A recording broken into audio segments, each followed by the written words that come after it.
Hello, good morning students.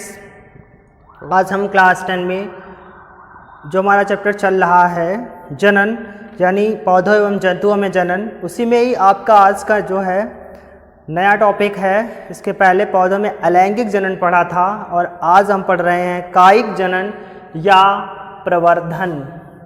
ठीक है, जिसे कहते हैं वेजिटेटिव प्रोपेगेशन। ठीक है, तो कायिक जनन क्या होता है पौधों में और किस प्रकार से होता है, किन पौधों में होता है, वो देखते हैं। देखिए, पादपों के कायिक भाग ऐसे भाग हैं जिनसे जो है नए पादप बनते हैं, परंतु इसमें केवल पुष्प को छोड़ करके और बाकी सभी से बनते हैं, लेकिन पुष्प से नहीं बनते हैं। तो पौधों के कायिक भाग, जड़, तना, पत्तियों के द्वारा नए पादपों का बनना कायिक प्रवर्धन कहलाता है। यानी पौधे के कायिक भाग जिसमें आप पुष्प को छोड़ करके जड़, तना, पत्तियां होंगी, जिनके माध्यम से या जिनके द्वारा नए पौधों का निर्माण हो जाता है, तो ऐसे जनन को हम कायिक जनन या प्रवर्धन जनन या प्रवर्धी विधि भी कहते हैं। ठीक है, तो नए पादपों का बनना कायिक भागों से कायिक जनन कहलाता है। कायिक जनन के प्रकार तो ऊपर तो समझ में आ गया होगा कि पादपों के कायिक भाग, जड़, तना और पत्तियों के द्वारा नए पादपों का बनना कायिक प्रवर्धन कहलाता है। कायिक जनन के प्रकार, तो कायिक जनन जो है वो दो प्रकार का होता है। एक है प्राकृतिक कायिक जनन, दूसरा है कृत्रिम कायिक जनन।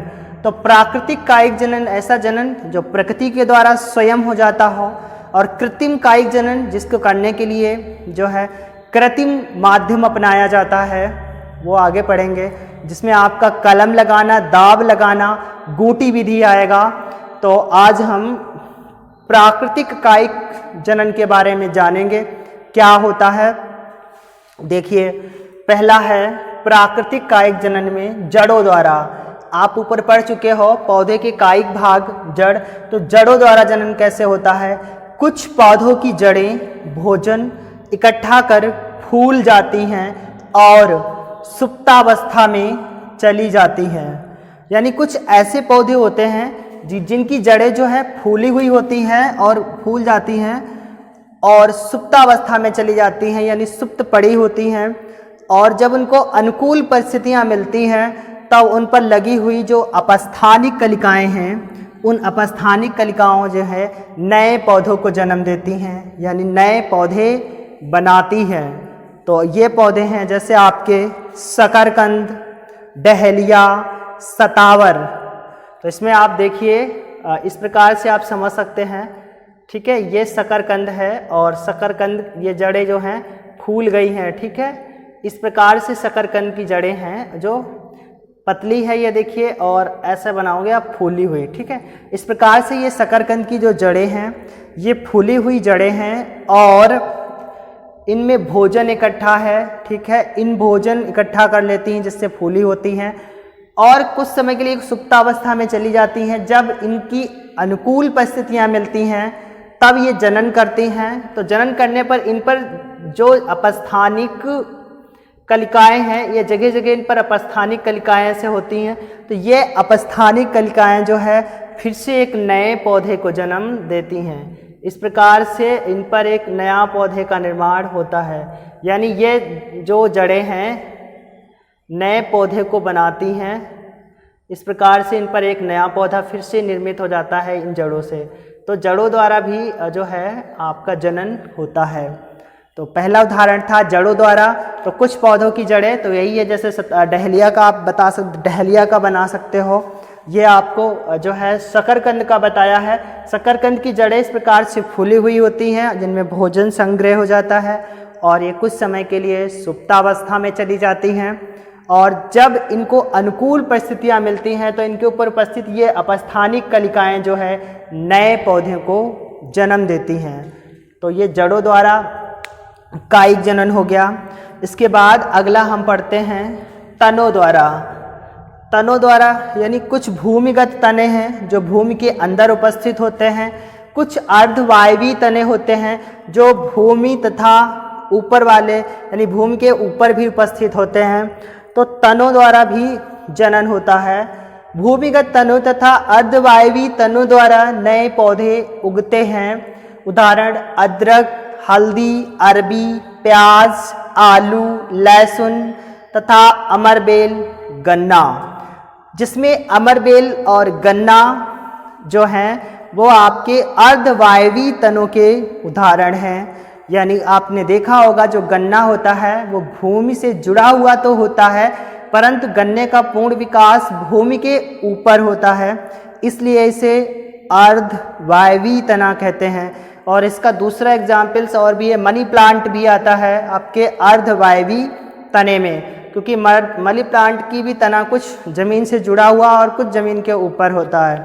तो इसमें जो है अब हम बात करते हैं भूमिगत तने में देखते हैं आपका आलू, अदरक, हल्दी, अरबी, प्याज, ये सभी तने हैं। ये विशेष ध्यान दे के याद करना है कि जो आपके प्याज, लहसुन, आलू, अदरक, अरबी ये जो हैं ये सभी के सभी तने हैं, ठीक है। और इनका जो जनन है वो तनों द्वारा कायिक जनन विधि से होता है।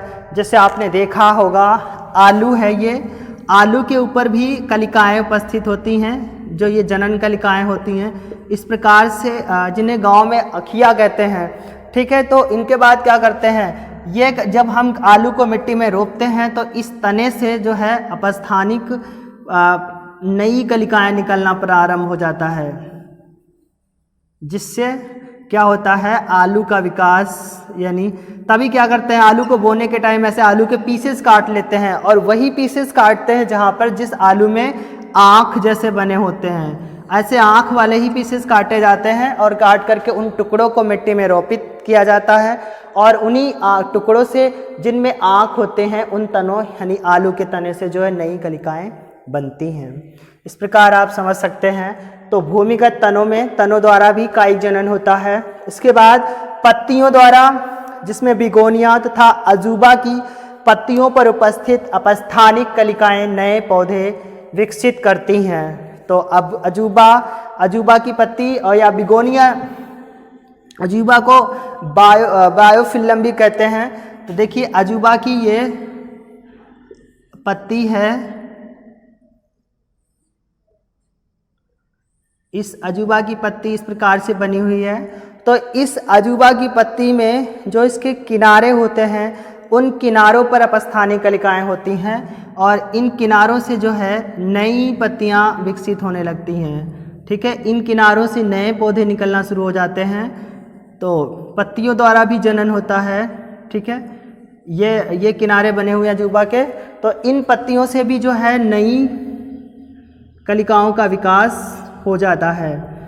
तो वही हम पढ़ रहे थे, आपको बता रहे थे कि पत्तियों द्वारा, तो बिगोनिया तथा अजूबा की पत्तियों पर उपस्थित अपस्थानिक कलिकाएं नए पौधों का विकास करती हैं। तो ये पत्तियां हैं, इनके किनारों पर अपस्थानिक कलिकाएं उपस्थित होती हैं जो कि अनुकूल परिस्थितियां मिलने पर इनसे नए पादपों को जन्म देती हैं।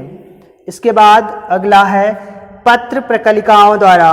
तो कुछ पौधों में प्रकलिकाएं मात्र पौधों से अलग होकर नए पौधे बनाती हैं। तो कुछ पौधों में जो है प्रकलिकाएं मात्र पौधों से अलग होकर नए पौधों को जन्म देती हैं। जैसे आपका उदाहरण में लिखा है खट्टी बूटी, रतालू, घींगवार, जैसे एलोवेरा कहते हो, तो घींगवार के ऐसे कलिकाएं होती हैं, ठीक है। इस प्रकार से घींगवार का पौधा बना होता है।